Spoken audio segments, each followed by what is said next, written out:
In City A, Blue Star Dragon Country, life carried on as usual until the atmosphere suddenly darkened. A girl pointed in shock, asking what was happening. Meanwhile, a boy, curious about the commotion, followed her gaze and saw a massive creature floating in the sky.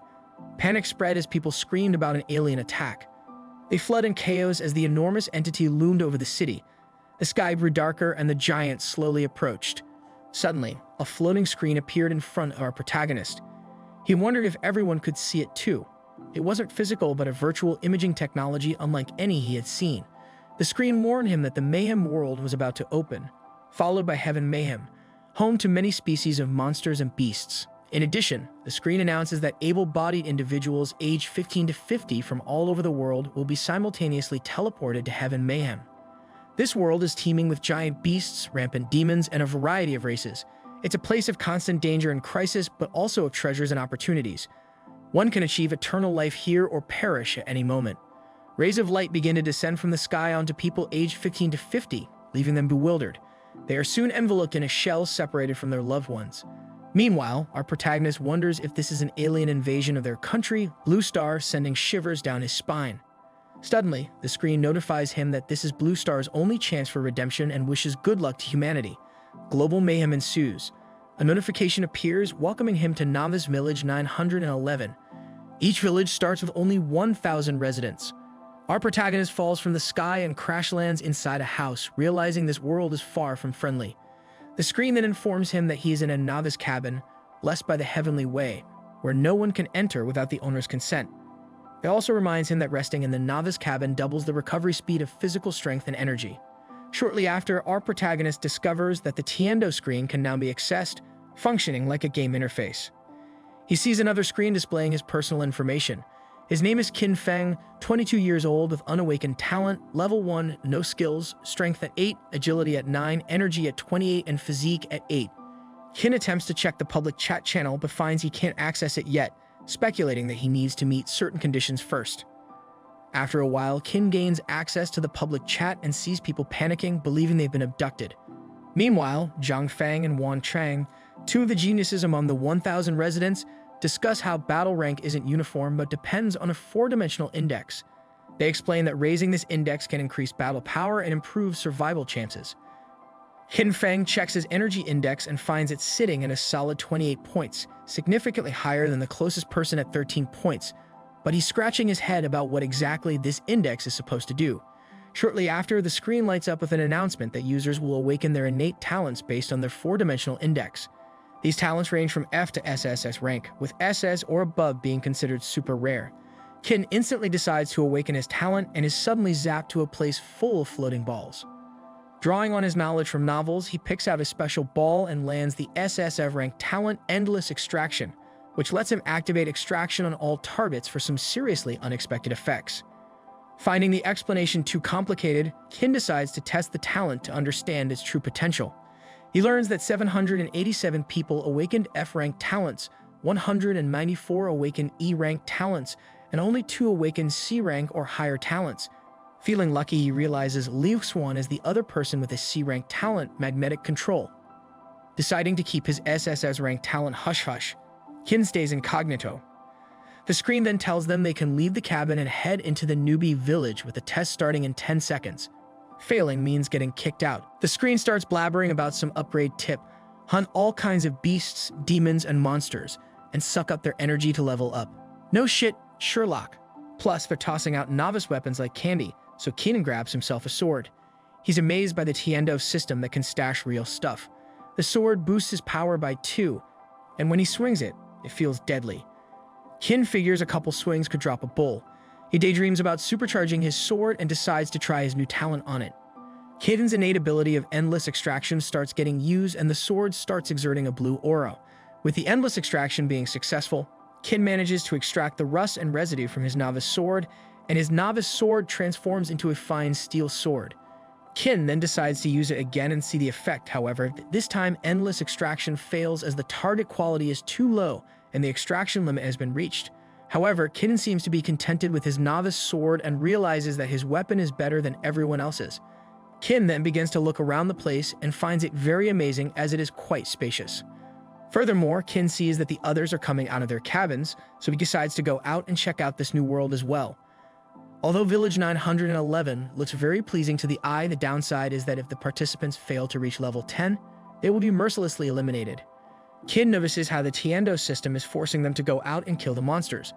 Moreover, there are only 7 days till the novice test is over. The participants begin to cry with the thought that they might end up dying in this place. Everyone's freaking out. One guy's got super hearing, another's super fast, and someone's got a nose like a bloodhound. They're all standing around this portal in a field, scared shitless to go in. They're debating who's gonna be brave enough when BM. Explosion nearby. It's Wang Kang, the dude with power frenzy talent. Triple his strength, no big deal. Kin's like, I remember Wang said his strength was at 18 points. Triple, that's 54. Top 10 in Village 911 for sure. Everyone's jaw is on the ground, realizing Wang Kang's a force to be reckoned with. Another dude manages to awaken an E-rank strength enhancement talent, just doubling his strength one step below Kang. Everyone's all about praising Kang for being a beast and has high hopes he'll keep leveling up. Kang's like, hell yeah, bring it on. Kin's just thinking, praising yourself. That's some serious Delulu shit. However, one participant reminds everyone of Liu Xuan, who possesses a C-rank talent, shifting the attention. Overconfident, Kang heads toward the portal, determined to be the first to face the monsters and prove himself stronger than Liu Xuan. Everyone praises Kang's bravery for facing the monsters alone. As Kang enters the portal, he plans to showcase his strength and surpass Liu Xuan. However, a huge rabbit monster suddenly appears behind him. 5 minutes later, the system notifies everyone that rookie Wang Kang has been killed by a level 1 beast, the Bloodtooth Rabbit. The Tando system then explains that level 1 beasts are rated 3 stars for battle power, level 2 beasts 4 stars, level 3 beasts 5 stars, and so on. Participants are filled with fear, seeing that even someone as powerful as Kang couldn't handle the weakest beast. The system emphasizes that combat power is evaluated solely based on the 4-dimensional indexes. Furthermore, it reveals that a protective barrier will keep beasts out of the village during the novice period, but it will expire later. Kin assesses the situation and realizes that the novice test is possible to pass, given the hints from the system. Another participant encourages the group to team up, but Kin decides to stay independent, believing he can work better alone and keep his rare talent hidden. The team enters the portal, and 15 minutes later, Kin decides it's time to start leveling up. He walks into the portal, ready to grind. Kin steps into the outside world and starts getting this primitive vibe from the surroundings. He's half expecting a damn dinosaur to jump out of the bushes any second. I mean, I'd probably crap my pants too if I was all alone surrounded by these massive beasts. And on top of that, there's this nasty stench lingering around. A few steps later, Kin figures out the stench is coming from none other than Wang Kang's dead body. Although Kin realizes that Kang's cause of death is his reckless personality, the thing that should be blamed is the fact that they were all teleported to this mayhem world without their consent. After seeing Kang's corpse, though, it becomes clear to Shin that he can die there at any time, and that if he wants to survive, then he has to be careful and continue to get stronger. This is how Kin gets an idea of seeing if he can extract Kang's powers out of his corpse using his extraction talent. With his innate talent of endless extraction, Kin successfully manages to acquire Kang's ability of Power Frenzy, which will enable Kin to triple his strength when the ability is used. Now, Kin possesses 2 abilities, one that he originally acquired and the other that he just extracted from Kwan. Kin realizes that he can now make his strength to 24, which is twice the strength of an ordinary adult human. It is now that he has fully discovered the use of his innate talent, and Kin realizes that with enough time, he can even possess 100s, 10s, and even 10s of innate talents. With all those innate talents, Kin plans to become the pinnacle of human existence. Dreams can take you only so far, though. Kin then starts thinking about Kang and how he led himself to his demise, even with his mediocre speed and defense. On top of that, Kang's reckless behavior is what got him to where he is now. He didn't evaluate the situation and cluelessly went outside to hunt the monster, which is why he died. Kin then proceeds to use his innate talent of endless extraction and manages to extract the rust and residue from his novice sword, eventually turning it into a refined steel sword. Kin believes that with endless extraction, he will have no weaknesses. He then comes across the corpse of the level 1 Bloodtooth Rabbit and begins to use his endless extraction on it as well, successfully managing to acquire 2 strength points from it, realizing that he can now make his strength go up to 30 points using Power Frenzy. Kin thinks that if he encounters more similar monsters and obtains more strength attributes, he will be able to quickly reach and even suppress the power of Wang Kang. A question that is lurking in Kin's mind is how many times he can extract attributes, So he attempts to once again extract attributes from the blood-toothed rabbit, but fails to do so. It is there that Kin realizes that as long as he keeps finding new corpses, he will be able to use his endless extraction. He then thinks that the group of participants that went to where he is going must have killed a bunch of ferocious monsters, and so he decides to follow the trail and extract attributes and innate talents from any dead monsters or participants that come his way. Shortly after, a notification appears, stating that the newbie Liu has been killed by a level 1 giant rodent. Kin realizes that a person who was with the group has died, and he realizes that the humans and beasts are different. While the humans give off innate talents, the beasts give off attributes. As such, Kin managed to extract some attribute points from the dead blood-toothed rabbit. With this case in his mind, Kin decides to look for Liu's corpse to acquire another innate talent. However, he is not entirely sure which way the team went. He starts thinking logically and realizes that accidents are more likely to happen on a path with the least amount of people, so he realizes that Liu's group probably took a certain route, one that he decides to take as well. Unfortunately, novice Zhou Cheng loses his left to the same level 1 giant rodent as well, making Kin realize that the situation that the group is facing is much more dire than he has imagined. It is indeed a situation that cannot be handled by a small group, which is why 2 people have already died. It is there that Kin realizes that in this deadly world, if one is weak and remains weak, one will end up as a fish on a plate ready to be feasted on. He is aware that in this world, anyone can die at any given moment, and if one wants to survive, they will need to understand the logic of wealth comes from taking risks and facing great dangers. So Kin picks up his sword and begins to advance on the same route from where the group went. Kin finally makes his way to a field, where he begins to make his way amongst bushes. Kin thinks that this is a dangerous world where one misstep can lead to death, and he is fully aware that the place where he is going is quite dangerous. He understands that he has to be extremely cautious as the blood stench around the place starts getting stronger. It seems like that dangerous place is nearby. Kin soon comes across the corpse of Zhou Cheng, who was killed by the giant rodent. He even sees the corpse of Liu, who had the same cause of death as Zhou Cheng. Kin realizes that the giant rodent is very likely to be nearby. He thinks how the level 1 ferocious beast has the combat power of a 3-star, and his combat power stands at 1 under, so under normal circumstances, Kin is no match for the giant rodent. All of a sudden, something catches Kin by surprise. Kin spots the giant rodent along with the 2 corpses. He realizes that his combat power is not on par with the combat power of the giant rodent and is currently no match under normal circumstances. Fortunately, both legs are broken and severely injured, which gives Kin a perfect opportunity to sneak up on the giant rodent and slay it. Kin realizes that it is now very easy for him to kill the giant rodent. Kin takes each step at a time and very carefully makes his way to the giant rodent, thinking that it will be a walk in the park. He begins using his innate talent of power frenzy and proceeds to jump on the giant rodent to strike it using his sword. However, one thing that seems to have slipped from Kin's mind is that the monsters in this world are extremely powerful and cunning, and this giant rodent is no exception. It senses Kin jumping on it, prompting it to turn around and attack Kin in mid-air using its claws. Fortunately, Kin sees the oncoming attack and manages to successfully dodge it, realizing that an animal will always be an animal and there's a limit to how smart they can be. With so many philosophical statements, Kin could do wonders as a politician. Wanting to end this as soon as possible, Kin points his sword toward the rodent, strikes it, and manages to defeat it as the rodent lets out an anguished scream of pain. To end this matter, Kin further punches the rodent, which leaves a giant hole in the ground. After being done with the rodent, Kin lets go with a sigh of relief after realizing how great of a danger it could have been for him since the rodent was aware of Kin's presence and was pretending to be severely injured. So Kin decides to be more cautious from now on. All of a sudden, something strange starts happening, occupying Kin's attention. Turns out that it is just the transfer of 30 energy points that Kin has gained after defeating the level 1 beast. After receiving the energy points, Kin feels warm, as if his fatigue has disappeared. Kin then opens up his stats and discovers that after killing the giant rodent, his level 1 status at 0 out of 100 has now become 30 out of 100. Kin proceeds to take his sword out from the rodent's corpse, thinking that he has made a good start. He then begins using his endless extraction and gains 2 agility points, which has now risen to 11 from 9. However, Kin is a little disappointed by how few attribute points he receives from level 1 beasts, so he plans to become powerful to take on level 2 beasts for more attribute points and progress rapidly. He then gets to what he really came for and makes his way to the corpse of Liu. He uses endless extraction and manages to acquire the F-rank talent of enhanced smelling sense. It is the lowest level talent and one of the 6 sensory enhancements. What this innate talent does is that it enhances one's sense of smell tenfold when used. That talent may be trash for others, but is quite useful for Kin. Kin is aware that the dense forest there makes it hard for Kin to find corpses to extract innate talent from. However, with this talent, Kin can find corpses based on their stench.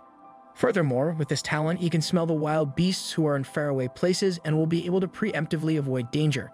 This is the perfect time for Kin to have obtained this skill, and it hasn't even been 1 hour since the test started, and Kin's strength and agility have already reached the standards of an adult man. Kin believes that his overall battle power should be at 2 stars, however, the Tiando system panel only considers the 4-dimensional index. To Kin, it seems that the battle power assessment given by the Tiando should only be used as a reference, and should not be relied on too much.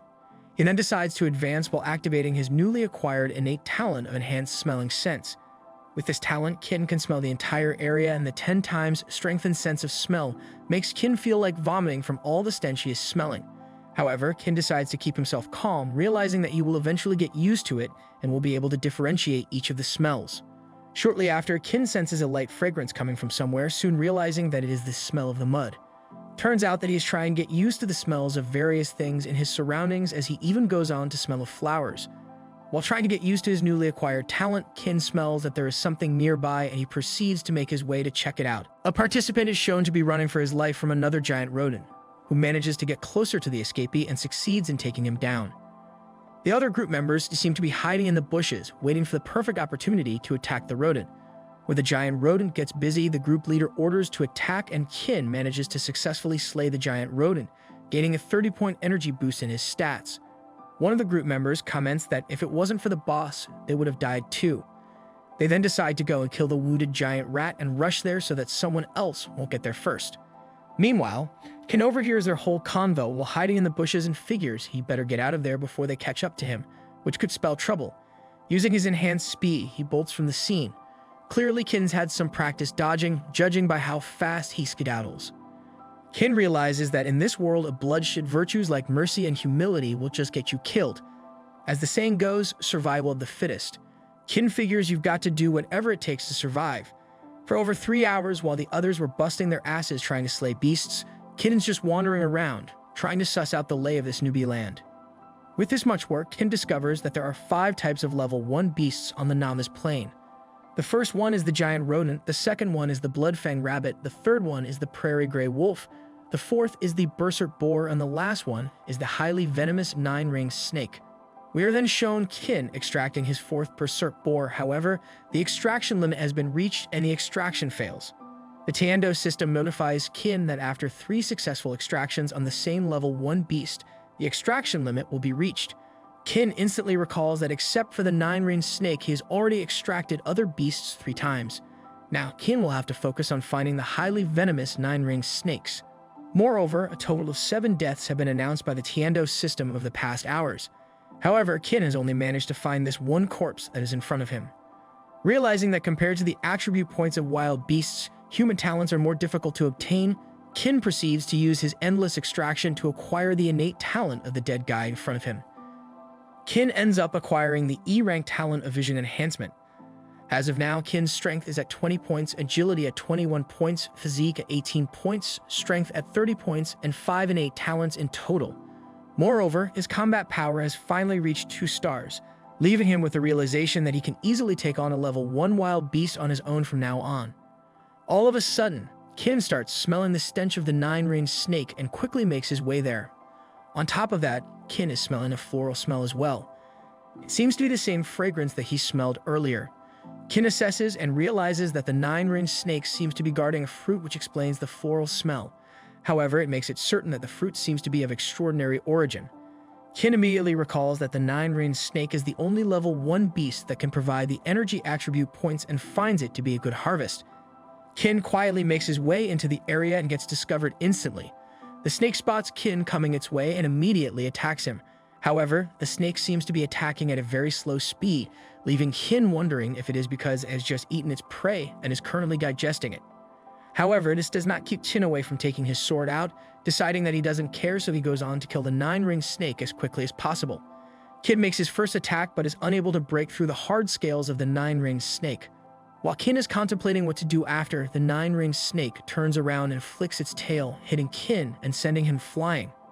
The 9-ringed snake starts hissing at Kin, and while anyone else would probably crap their pants and bolted, Kin stays cool as a cucumber. He busts out his power frenzy talent, slicing through the snake's skin like it's butter. First, he stabs it right in the mouth, giving it a nasty injury, then he chops it in half with a sword strike that's smoother than a baby's bottom.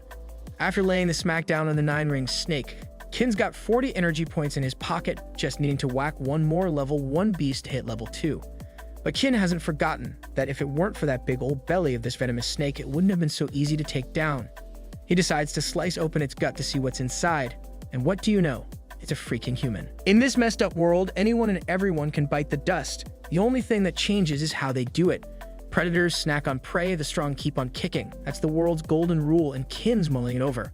Kin levels up with vision enhancement again, bumping his F-rank talent up to E rank.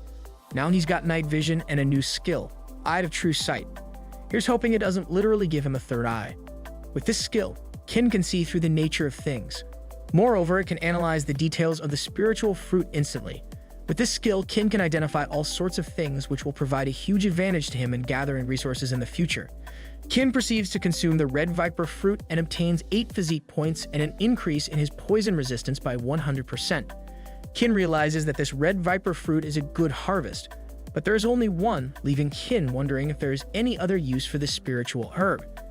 Kin then decides to try extraction on the red viper fruit and obtains the essence of the spiritual herb. The system notifies Kin that consuming it will obtain him 2 points of physique attribute. Kin proceeds to swallow the essence and gains an upgrade in his combat level, which has now reached level 2 peak. Kin does not expect to reach Feb this quickly, but realizes if he is to combine his combat power with the 4 talents that he got from extracting, he can even try to fight 3 to 4 level 1 beast on his own. Kin then decides to extract one more 9-ring snake and then leave the Novice Valley and head to a bigger land to look for new wild beasts to kill and level up his strength.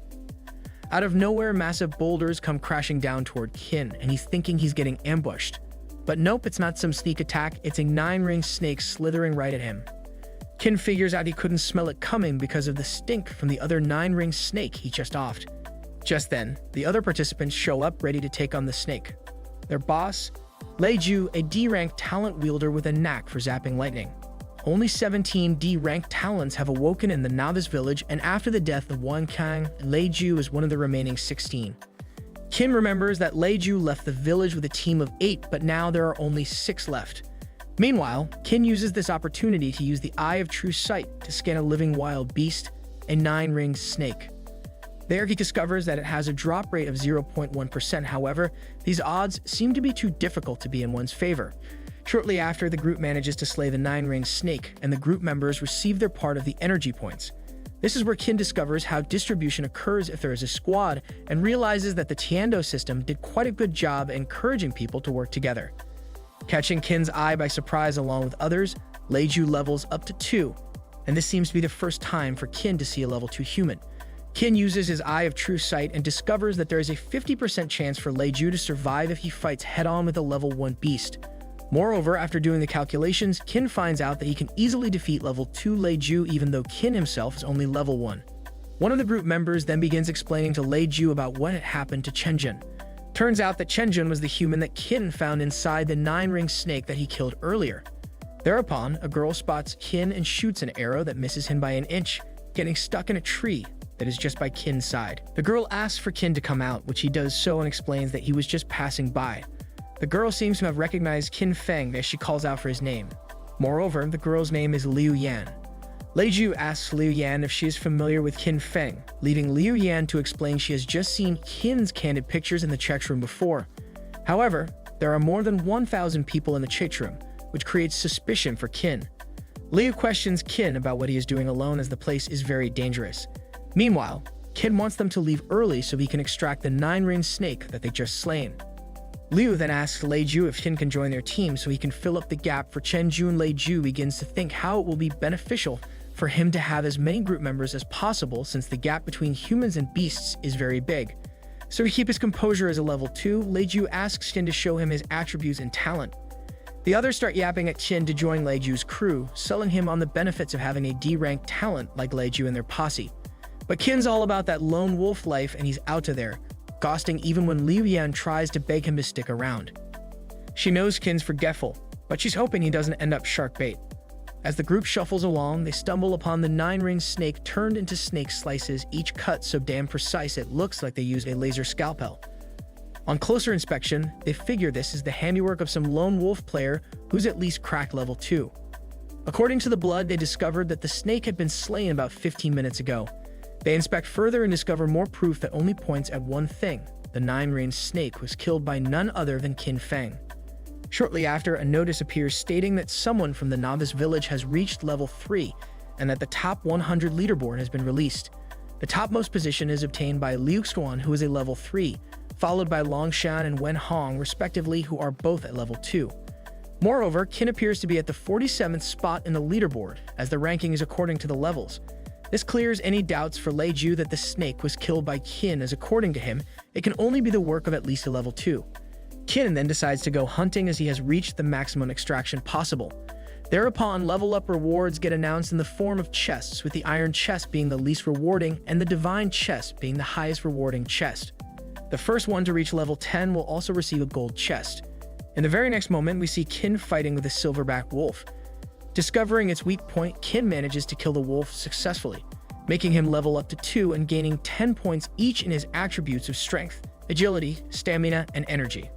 On top of that, Qin receives an iron chest for leveling up and gains a grade 2 item, Blood Wolf Battle Sword, which is made of titanium alloy mixed with the blood essence of the wolf. Qin finds the sword to be quite handy as he doesn't have to be wary when facing another anomalous wild beast. In a turn of events, Qin gets surrounded by a pack of silverback wolves. However, the Qin seems to be in his rhythm, and he proceeds to efficiently swing his newly acquired sword around, dodging and killing the wolves one after the other. Qin realizes that these wolves are not on his level and even realizes how after reaching level 2, his speed, strength, and physique have significantly improved. This time, it only took Qin less than a minute to kill 5 wolves, a feat that he would have never reached at level 1. Qin plans to continue to get strong, traverse across the lands, and become invincible until he finds his way back to the real world. Meanwhile, Lei Ju manages to defeat a blood-toothed rabbit on his own. Thereupon, the system notifies that Qin Feng is the first to kill a mutant wild beast and has gained 1 prestige point. Prestige is extremely precious, and once prestige has a certain amount, one will be awarded. Lei Ju remembers Qin Feng from their earlier encounter, but back then, Qin was barely hanging on at 47th place. Lei Ju can't wrap his head around how Qin could have pulled off that snake job all by himself. He's convinced Qin must have snatched someone else's kill or lucked out against the mutant beast. Classic delusions from Lei Ju. Then a notification pops up about 4 poor schmucks from Lei Ju's own crew, Chen Lin, Wei Bo, Wang Xiao, and Liu Yanchang, getting snuffed by a puny level 1 mutant fang boar. Seeing this, Lei Ju's ego takes a hit. He realizes he's been walking around with his head up his ass, thinking he's hot shit. Well, at least he figured it out before the fang boar's next meal was him. Moreover, he sees that Qin has progressed to number 5 on the leaderboard now in little to no time. Meanwhile, Qin takes a breather after killing the 5 wolves. Their survivor sends a transmission stating that his boss, along with his group members, has been killed by a mutant beat, the fang boar, and that he is the sole survivor remaining, hiding in the south of the novice village. Qin realizes that he can make his way there in 5 minutes, and he proceeds to do so, thinking that he might be rewarded with good stuff if he is to defeat this mutant beast. After reaching there, Qin realizes that the fang boar is nearby, but he can also smell the stench of another wild beast. He then decides to extract the corpses from the surroundings and manages to acquire physical enhancement and an upgrade in his sense of smell, which then downgrades after he fails to extract it once again. Qin seems to have innate talents for all 4 attributes now. He then sees a dragging trail and realizes that the boar must have dragged Liu Yuchang's corpse, who is a D-rank awakener. Qin quickly follows the trail and ends up near a cave, where he proceeds to go inside to find the body before the boar eats Liu Yu. Something unexpected occurs, and a 10-ring snake appears in front of Qin in a cave. This mutant beast seems to have the ability to spew poison and release poisonous gas, which it does so, resulting in Qin having a blurred vision. This renders Qin unable to fight, leaving him surrounded by numerous wolves along with the 10-ring snake. However, Qin decides that no matter what, he'll get out of there alive. After defeating all the monsters, only one remains, a venomous snake. Despite blindness caused by poison, King anticipates its attack strategy and dodges. He reminds himself of his heightened senses, smell and hearing, and warns the snake not to underestimate him. King leaps onto the snake's head and swiftly kills it with his sword. Achievement notifications follow. He gains 110 experience and obtains a chest of dark steel. King's brush with death underscores the importance of his endurance talent. Upon reaching the third level, his strength, agility, stamina, and intelligence each increased by 10, with an additional 5 points to all characteristics. King's vision returns, a perk of leveling up. Retrieving a dropped chest, he discovers a spatial gate containing the 3 beasts that attacked him earlier. He dips out, now packing some serious muscle, no longer sweating those 3 wild critters. But hold up, there's a bigger, badder threat in the shadows. He steps through the gate and bam. Back in the same cave, but now it's crawling with all kinds of trippy spiritual plants, bone tree grass, heart grass, genji cotton flower, tuber blood frost grass, all first level weirdness. Ken's brain is doing cartwheels, smelling something fishy with those wild beasts, and the level 4 dead guy chilling on a pile of skulls. This dead dude's got serious game, formidable strength, 6 races, hidden dark energy, and a whole bag of nasty tricks. 3 wild beasts are backing him up, making the odds look real bad for Ken. The dead dude's blocking the exit, dropping the bomb that he wants to use King's flesh for some creepy reincarnation ritual. As the dead dude's chains whip out, King realizes he's in deep trouble. He's got to dodge the dead dude's beatdown and the wild beast's attacks, or it's game over. Caught in the dead man's chains, King's stuck like a bug on flypaper. The dead man laughs, calling the wild beasts a bunch of useless punks, bragging that his own living presence is the ticket to his creepy comeback. Feeling the end is near, King digs deep, busting out of those chains and squaring off with the dead dude. The dead man claws at him, but King ain't backing down. Pissed off, the dead man threatens some soul-crushing torment. He orders the Fang Ward to attack, and King's mind kicks into overdrive, surging by 10 points as he braces for the chaos about to go down. King slams into the wall, causing a crack. His mind races as he realizes his luck. After killing the 10 Rings Venomous Snake King, he obtains a first-rank item, a low-level storage ring. Even if the guy drops the Blood Wolf Battle Sword, he knows he can acquire a weapon at any moment. His plan is to first eliminate the 2 mutated wild beasts, and then deal with the dead man. However, the dead man keeps asserting that King is not his equal. Despite his efforts, he can only temporarily escape from the mind control. It takes him at least 2 seconds to break free completely. Nonetheless, he manages to defeat the monsters, finally experiencing some form of success. After killing the 10 Rings Venomous Snake, Qin Feng takes its venom gland. He notes that with the dead man immobile and all 3 mutants dead, no one can protect him. Pointing his sword at the spirit, it shouts accusations before King kills it. Victory notifications follow, 210 experience points and 10 justice points. King is congratulated for completing the hidden examination and becomes a first-level judge. As a judge, he can kill evil creatures and rule breakers, a rare vocation. He gains plus 20 in strength, agility, endurance, and intelligence. The being of evil, referred to as the dead man, is shown as extreme evil by the Eye of True Vision. King must kill evil creatures for valuable justice points, though their use is unclear. Despite nearly dying, the reward is worth it, aligning with God's words about the world's dangers and opportunities. Achieving the same talents can grant the Divine Seal, and King acquires the 3rd-rank skill, Taming the Beast. The Eye of True Vision reveals unmet activation conditions. The acquired D-rank Mind Enhancement talent, combined with the Beast Taming Pill, can activate the Beast Taming skill. A wounded C-rank talent linked by 6 senses can also activate it. The skill conditions are tough. Even the lowest level requires a D-rank Mind Enhancement talent. King wonders if the dead man had a Beast Taming Pill or recipe. He rummages through the dead man's belongings, dirty socks, a gold necklace, a hidden pink front, a skeleton king, and an eye dislodged by a snake girl. Not finding what he was after, King decides to extract what he can. The extraction coughs up a D-ranked Mind Enhancement talent, 3 power points, and 3 dexterity points. The dead dude's talent is all about mind tricks. King knows he's got to watch out for future head games way tougher than dealing with those brainless beasts. He nails the skill creation, but he still needs that talent of linked 6 senses or a beast taming pill to make it work, both hard as hell to get. Just then, the notification pops up, announcing he scored a first-level red liquid dragon fruit. King's experiment with mind enhancement succeeds. He can now control the storage ring to collect everything at once, making future fights more convenient. Holding a torch, King is delighted with his new attacking talent. As he grows stronger, he might avoid close combat by controlling fire for ranged attacks. After using his new skill, King lights a fire and cooks monster meat, restoring his health instantly. Others see this in the chat, with one joking about sending him 6 kilometers of cooked meat. King replies that the meat is limited and whoever manages to eat it is lucky. He then decides to sell 50 kilometers of first-rank meat equipment.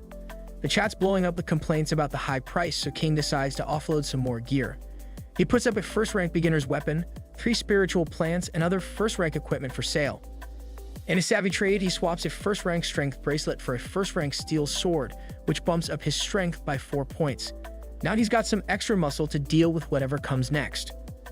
A notification announces that newcomer Village 137 challenges Village 991. The battle resources is activated, meaning the losing side's resources will halve and everyone will lose 20 attribute points. The village with the first person to reach the 5th level will win, earning 50 attribute points and a silver chest. Watching the chaos unfold, the man keeps a close eye on the newcomers from the 137th village, well aware of the high stakes in this risky game. Suddenly, an announcement pops up, linking the chat channels of both novice villages, opening the floodgates for unfiltered chatter. The discussions heat up quickly, with folks worried that splitting resources might slow down their leveling up, putting their chances of passing the novice test in danger. Anger bubbles up over what they see as unfair treatment, while others are curious about who the fastest level raiser is in the 911th village. Tensions are high and everyone's on edge, wondering how this will all shake out. Edward, a self-proclaimed baron with an ominous aura, asserts his status as a level 4 noble of the Blood Tribe, earning admiration for his promised victory. Observers note his strategic timing for the bet and nocturnal advantage, emphasized by a sudden sneeze. Meanwhile, in the cave, Ten ponders the existence of other races like the Blood Tribe and vampires, questioning the system's motives. Reflecting on the potential for conflict between villages, Ten prioritizes the resource bet, acknowledging rivals. Determined to increase his own level, Ten departs for top-level hunting zones. King sprints with remarkable speed, his enhanced vision and heightened sense of smell guiding him through darkness. Shannibal's card reveals increased animal activity, aiding his swift navigation. In the level 4 beast territory, King swiftly dispatches creatures with his sword before encountering an intriguing beast, swiftly defeating it. Speculating it might be a golden-headed tiger, he ponders the evolution of creatures beyond the 5th level. Detecting a familiar whiff, King reckons there's some spiritual grass or fruit nearby but hesitates to go sniffing around, worried he might run into some gnarly level 6 beasts. Prioritizing his goal and keeping an eye out for unfriendly groups like the Dry Troops, he focuses on taking down the local critters before collecting his loot. He spots a plant guarded by the King of Bears, a level 6 beast, and sizes up the risk, figuring he's got a 60% shot at some sweet rewards. Despite the bear's offer to spare him, King's not buying it. He grabs his weapon, ready to rumble. It's pretty freaky hearing the beast's 3 heads talking all at once, but King keeps his cool, telling the beast to scram if it knows what's good for it. The bear's not having it and comes at King with a rage fit. King dodges like a pro and delivers a solid smack to one of the bear's heads, making it roar like mad. In the chaos, one head whines to the other, calling it older brother and mourning the third brother's loss, cursing humans until the elder head tells it to shut it. King figures out he can only chop off one head at a time, thanks to that beast's thick neck. Just as he's about to strike again, a red dragon swoops in overhead. The beast barks furiously, triggering a 10-minute rage effect displayed before King. Suspecting it to be the dragon roar, he attributes his perceived weakness to prolonged exposure to dragon fruit, inadvertently absorbing draconic traits. Unfazed by the beast's threats, King swings his sword forcefully, anticipating increased defense. Despite the bear's immense strength, King presses on, aiming directly at it. Suddenly, the bear's massive paw seizes King, leaving him unable to evade. Threatening consequences, the Bear King is caught off guard as King's sword ignites with flames, increasing its damage output by 10. With a decisive strike, King defeats the beast, acknowledging the effectiveness of his flame-enhanced sword. King, even after sheathing his sword, insists that battling the level 6 Bear King was tougher than facing ordinary mutants, almost costing him his life. Despite the danger, he stresses the potential benefits of gaining new skills. However, he realizes that Chanba hasn't declared his victory because the bear is still alive. Dodging a sudden attack, King recalls Qin Feng's earlier victory. Qin Feng's success earns him energy points, prestige, and a bronze chest with level 2 items. Despite damaging the bear's headgear, it remains alive, underscoring the growing danger of future encounters. King learns the valuable lesson that as monsters grow deadlier with each level, constant vigilance is crucial. Qin Feng marvels at his newfound level 2 treasure, boasting a 25% protection boost and heightened fire and cold resistance, the best find yet. Reflecting on the furious Bear King's guardianship of the dragon blood fruit, he acknowledges its value. A sudden dragon encounter leaves him shaken, questioning the fruit's effects. Resolute, he dismisses the dragon's claims, biting its tail. Consuming the fruit augments his strength, endurance, and dexterity, awakening latent powers. His status report reveals significant improvements, reinforcing his conviction of his nation's dragon lineage. The hero resists the urge to nap, nearing level 5 with just one beast left to defeat. Checking on comrades' progress, boss Luke Chuan's crew nears level 4 while Edward's success dampens spirits. Edward, a vampire, boasts of reaching level 5 by dawn, boosting morale. Meanwhile, reports underscore Qin Feng's dominance with a top contender in Dragon Country only at level 3. Excitement mounts as victory against weaker contenders seems assured. Suddenly, a notification proclaims Qin Feng's victory, clinching level 5 for Village 911 and winning the resource challenge.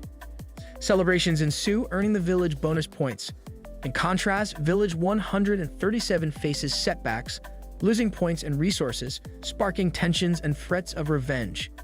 Qin Feng celebrates Village 911's success, gaining prestige and a silver chest.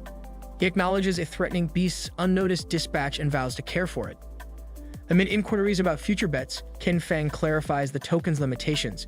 Realizing his newfound fame, he resolves to lead to more victories. With support from Village 11, preparations for the next bet begin, appreciating Qin Feng's leadership. After wrapping up the broadcast, Qin Feng makes it clear that his actions aren't about being cautious, but conserving stamina. He's tough as nails, capable of going 3 days and nights straight without sleep. His goal is to hit up the dangerous zone packed with level 10 beasts before taking any risks, because these bad boys give the most XP and speed up his grind. He takes out a level 6 Dark Night Owl, pocketing 220 XP, but the lower level zones barely cough up any treasure chests. But when he rolls into what's supposed to be the level 10 zone, it's a ghost town. Even with his senses dialed up, there's nothing but an eerie death stench and a sudden chasm opening up under him. He's clawing for a grip, staring down a powerful presence below. Something seriously off in this supposed level 10 beast zone. It's like a dead novice village, signaling a grim fate for any weaklings who stumble here. Hellish guards pop up, mutant freaks with who knows what kind of muscle. Despite the slim chance of a treasure chest, Qin Feng's packing an air scar blade with wicked stats, ready to stare death in the face and maybe live to tell the tale. Qin Feng's hoping that level 4 weapon from the silver chest will give him an edge against these monsters. He's wondering if they're picking him off one by one because they think he's a pushover. But little do they know he's busting out all of his talents at once. Brute strength, turbo speed, extra stamina, and fire control. Now, Qin Feng's about to show these fools what happens when they mess with him. As the fight kicks off, one guard's second-guessing if the elder brother really doesn't meet backup. Another's thinking this opponent's not as simple as he looks, but the other guard's like, nah, my bro's wiped out like 10 of this dude's cousins already, and he's barely breaking a sweat. They're all laughing at how the elder brother's toying with Qin Feng, pretending to miss shots just to make him slip up. The elder bro's thinking Qin Feng's got some skills, but it won't be long before he's toast, cause time's ticking. The monster nearly gets the drop on Qin Feng, but he's too quick, taking down a mutant-class Hell Soldier and bagging himself 10 justice points. Being the first to off one of those mutant-class bad boys, Qin Feng's also raking in 2 prestige points. Qin Feng, driven by urgency and empowered by the mind enhancement talent, swiftly harnesses a D-rank dark manipulation skill confirmed by the system's success. His Hellfire skill propels him to a level 2 judge. Triumphantly, he hunts and captures a mutant-class Hell Soldier, securing a Dark Seal fragment. Diligently training, he masters weapon control and uncovers the elusive technique of hidden murder. Enraged monsters label Qin Feng an arrogant brat, swearing to kill him swiftly. Surprisingly, one monster, having just finished grooming, declines to fight and urges the younger ones to engage instead. Qin Feng finds this behavior peculiar, given their fallen comrade. However, the system confirms the death, and then the older brother ambushes Qin Feng from behind, narrowly evaded. Critiquing Qin Feng's caution, the older brother admits recent isolation had made him careless. Confused, Qin Feng cites the system's confirmation of the death, questioning why the older brother still lives. The Eye of True Vision, intended to unveil the hero's identity, surprises Qin Feng when his older brother mentions it. The older brother, explaining the invincibility of Hell's soldiers, cautions against underestimating them. Despite Qin Feng's confidence, the older brother finds him intriguing and hints at future encounters. Reflecting on his underestimation, Qin Feng is reminded by the system of the Lost Village, accessible with the Dark Seal, which connects numerous newcomer villages and appears only at night. All of a sudden, another big ugly pops up behind Qin Feng. The Sand Centipede, a level 12 critter with a hopping 15-star punch. This thing's got venom for days, it's blind as a bat, but its ears and nose are top-notch. It's got skills like super hearing, feeling vibrations, ninja breathing, and even a tiny chance to dig up some goodies. A novice pops up saying 2 folks hit level 5 or higher and are chilling in the new guide village, sparking a group chat. Qin Feng's in the thick of it, clocking how Luke Shulin's shooting up levels like a rocket, probably cause he's hobbying all the loot. Villages 477 and 911 merge forcefully in a resource bet, aiming for the first to reach level 8 in the novice village. Qin Feng receives a notification amidst battling sand millipedes. Someone from village 911 hits level 8, winning the bet. Furious at the challenge despite only beating one monster for level 8, Qin Feng's village is shocked by the outcome. Meanwhile, 446 newcomers from another village receive a notification of their loss, having their resources leading to confusion as the bet seems to end abruptly. Lord Amir Khan blames their arrogance and seeks allies' aid against Village 911's alleged foul play. In another village, men consider Village 911 invincible, pondering a bet token use. Qin Feng, after defeating a centipede, hopes for water and ice talents. Discovering a rank token, he activates it, earning a prestige point. The Rookie Squad 911 receives a crucial mission: reveal the seal of 5 elements, promising significant advantages upon completion. Qin Feng decides to investigate further. The recommendation points to the Abandoned Meadows Center to defeat the Mammoth and obtain the Sand King's Foundation, coordinates 398,872. The system advises a strong group of 20 level 10 individuals for a 70% success chance. Qin Feng calculates it will take 5 days to assemble such a team, too much time lost. He suggests visiting the nearby burial desert instead. Meanwhile, a monster stalks a girl who tries to stay calm. Qin Feng intervenes, saving her. Holding her, he asks why she ventured alone to the level 10 beast realm. She reveals her group was attacked, some killed and eaten. Qin Feng notes the world's brutal rules, realizing she is new to it. The girl pleads for help to save Leia and the others from the mammoths. The monster threatens to eat them that day. Qin Feng decides he'll decide about rescue after understanding the situation. The girl must leave. She offers help, but he declines, deeming her level too low. She insists she knows where they are, but he refuses again, determined to find them himself. Desperate, she claims the monster likes human meat and could be manipulated. Qin Feng questions her lack of fear, to which she retorts they aren't his responsibility just because he is strong. Impressed, Qin Feng thinks she isn't useless. Meanwhile, in the Mammoth Village, monsters worry 6 people aren't enough to share. One mentions Bo Lei chasing an escaped man, wondering if he am alone. They discuss punishment for eating without the king's permission. As they walk, they hear rustling. Qin Feng ambushes and kills them. The girl gains 60 experience. Qin Feng ponders using the sandworm's powers and enhancing control for more effective hunting next time. Qin Feng tells the girl she can open her eyes. He gives her a ring of protection, explaining it creates a protective barrier if she is attacked. He clarifies that she will still be bait, as her death would cause problems for him. The girl thanks him, noting he remains outwardly cruel but inwardly kind. Mammoths attack them, but the bleeding effects and poisonous iron from the 10 rings prove effective against the level 12 ferocious mammoths. Hellfire breaks through their protection and kills them. The weak point in the ferocious mammoths is on their back. If their movement is limited, even a level 4 person can kill them. Other enraged mammoths charge, shouting threats. Qin Feng remains calm, seeing new research opportunities. Mammoths run into his traps. He anticipates their arrival, setting traps around. These monsters will serve as ascension. One mammoth survives. Qin Feng notes it's easy to cut bruises in the sand centipede, comparable to a level 2 weapon. This mammoth, a mutated guardian, is level 12, with 21 stars in strength, and is violent, bloodthirsty, and a defender. Its talents include enhanced E-rank physiques and E-rank seismic echolocation. The chance of mining is 12%. This mammoth is twice as strong as ferocious mammoths, and though its hide is tougher, is not invulnerable. The mammoth claims his body has the king's blessing, healing all wounds instantly. He says Qin Feng can't defeat him. However, Qin Feng aims to test the limits of its regeneration ability. An intense battle ensues, and the mammoth's strength and speed wane. Qin Feng strikes the mammoth 75 times, with 60 hits landing, 5 fatal, 15 serious, 30 ordinary, and 10 minor. Small wounds heal quickly. Medium wounds take 1 or 2 seconds. Serious wounds take 3 seconds, and fatal wounds now take 50 seconds instead of 5. Qin Feng taunts the mammoth, noting its diminishing regeneration and that the king's blessing seems to be fading. He uses Hellfire on the Air Scar blade, adding 100 to his attack, and delivers the final blow. He successfully kills the level 12 mutated Guardian Mammoth, gaining 1,700 experience points and 3 prestige points for defeating the Guardian. The Mammoth King rouses himself, and when asked by his servants, replies that his faithful Guardian has been killed. Qin Feng creates 2 bracelets from the Mammoth Dragon Elephant in design, which add 25 stamina, 20 protection, and 10 resistance to earth elements. Enraged, Qin Feng begins destroying everything around him. The girl wonders why his move has deteriorated so abruptly.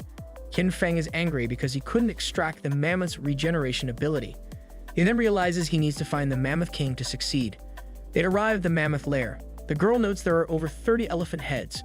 She suggests they quickly save her brother and the others, then return to the village of newcomers through the portal, as the monsters can't follow them. Qin Feng, not wanting to disappoint her, observes the situation. The monsters have already lit bonfire and her friends are tied nearby. He thinks it advantageous to quietly attack 2 mammoths from the forest and save her companions. However, he cautions that it could be a trap. Qin Feng noticed the herd was sweating over their 8 missing comrades. They sent out mammoths to sniff them out. If they didn't come back, it would raise some serious red flags. They were strategically hanging out in low-security spots, pretending everything was normal to lure him into a trap.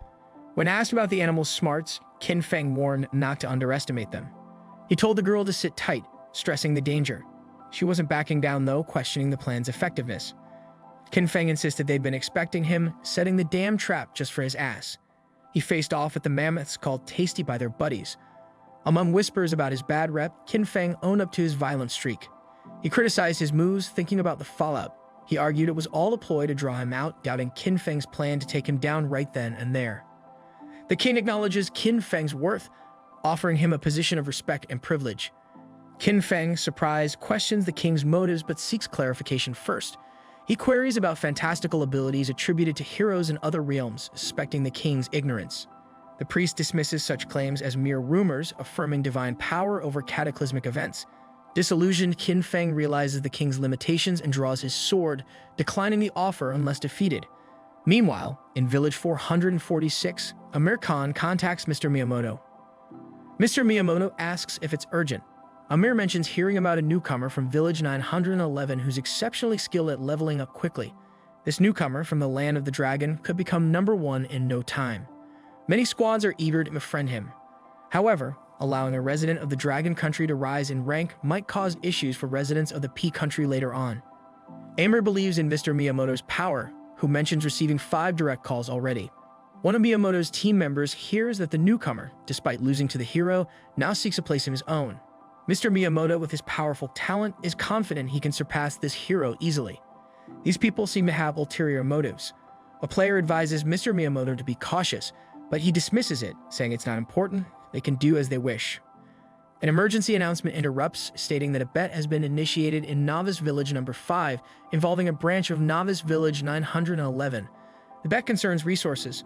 The winner will earn a high rank in both teams' rankings. Meanwhile, King Feng begins a battle with the Mammoth King. The Mammoth King's got a defense like Fort Knox. If Qin Feng can't crack it, he might as well kiss his own healing goodbye. He lands a solid hit, but the Mammoth King's still standing tall. Qin Feng tries throwing up a shield, but it's about as useful as a screen door on a submarine against this beast's attacks. The Mammoth King seems impressed, offering Qin Feng a spot in his crew. But Qin Feng's got a backup plan. He tries to recruit the big guy instead. That just sets the Mammoth King off, swearing he'll rule the roost and telling Qin Feng to brace himself for the end. Qin Feng found the Mammoth King's talent of quicksand tightening to be a real pain in the ass. He countered with Terraconis' hardening, but he damn near got stuck in the dirt and sand. Still, he managed to dodge the Mammoth King's attack. They kept going at it, and the king didn't seem to be taking any damage. Qin Feng then unleashed Hellfire, which caused the Mammoth King some pain, maybe breaking through his defenses. But the Mammoth King wasn't backing down. Attempting to use sand hardening again, Qin Feng realized his stamina was critically low, rendering the use of his talent impossible. The king mentioned he had underestimated Qin Feng, but the hero misinterpreted this as an act of kindness. Meanwhile, Qin Feng felt that using Hellfire drained too many stamina points. The Mammoth King struck him once more, vowing to make the hero suffer true agony. Observing this, the girl was torn by guilt and self-blame as she watched Qin Feng in mortal peril. She blamed herself, feeling like a jinx who brought misfortune to those around her. Her mind wrestled with guilt, feeling unworthy of being a hero's aid and responsible for his potential demise.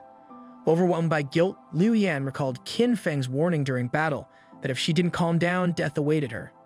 She understood that during battle, her stats could take a hit, limiting her abilities.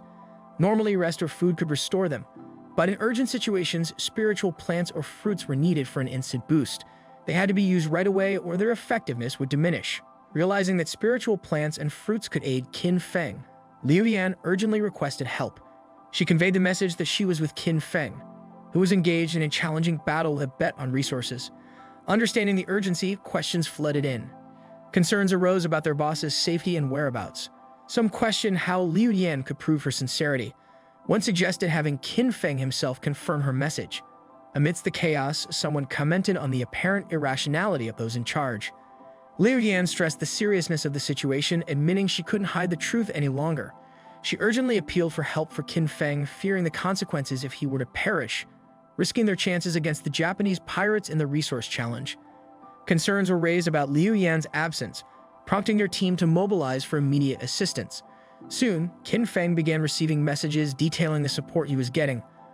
A bloody spiritual fruit from Wang Yu, 2 plants of 1,000 bones from Mo Yu, a cow of an ancient flower from Liu Yuan, and a gram of fruit from Zheng Kui.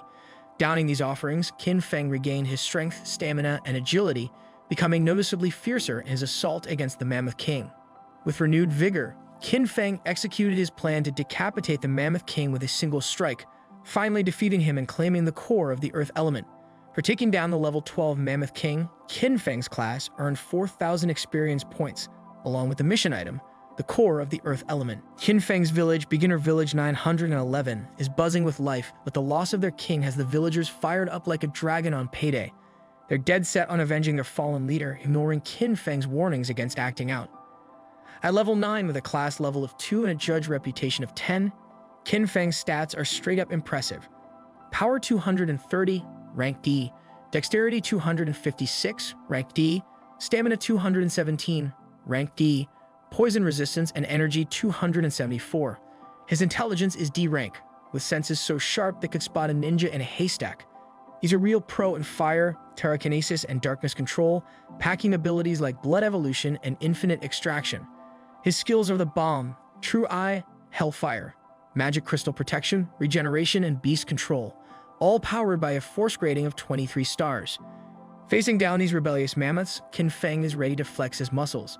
The Mammoth Priest orders his crew to shield their pals and come at Qin Feng after he cleans their clocks. Despite the challenge ahead, the Mammoth Priest ain't sure Qin Feng can handle these warriors on his own. Using Hellfire, Qin Feng eliminates a level 12 Mammoth Guardian, gaining 1,700 experience points and a bronze chest. He dispatches another Guardian, only to face resistance from the Mammoth Shaman, who thwarts his attacks with animal control abilities. Despite the shaman's threats, Qin Feng continues his onslaught, defeating more Guardians and receiving additional rewards. After rescuing Liu Yan's friends, they offer spiritual fruits as thanks, including a noisy chicken. Qin Feng accepts their gesture and urges them to leave the dangerous zone. Reflecting on their journey, Liu Yan resolves to support Qin Feng as he pursues his quest for strength, even if she can't accompany him further. Qin Feng then encounters the Naga and questions them. The girls, very scared, claim they are just dancers and have never harmed anyone, begging him to let them go. The seductive Naga are level 10 with 0 combat strength, talents in charming dance, D rank, waist flexibility, E rank, and rely on dancing and spiritual fruits to survive. Qin Feng notices a plant in one Naga's hair and realizes it is from Earth. He tells them to answer his questions, and once satisfied, he allows them to leave. Reflecting on the encounter, Qin Feng starts pondering the usefulness of his charming dancing and waist flexibility talents. He decides to press on with his journey to complete the 5 Elements mission and checks out all the rewards he got from the battles. When he checks the chat, he's shocked by what he sees. Some are losing their minds with rage, accusing boss Qin Feng of cheating, while others got his back, saying he's the baddest dude in the whole region and that the haters are just jealous. Pissed off, Qin Feng decides to confront those losers who lost a resource bet and are spreading slander about him. He's dead set on showing them his strength in person. The Novice Village's resource betting token is activated solely by its highest level individual, with each zone containing only 1 token out of 100 available. Despite restrictions, risk-taking individuals like Edward Amir and Miyamoto dare to use it, even in defeat. Qin Feng aims to teach over 20 villages a lesson and chooses a team bet with doubled penalties for defeat and rewards for victory.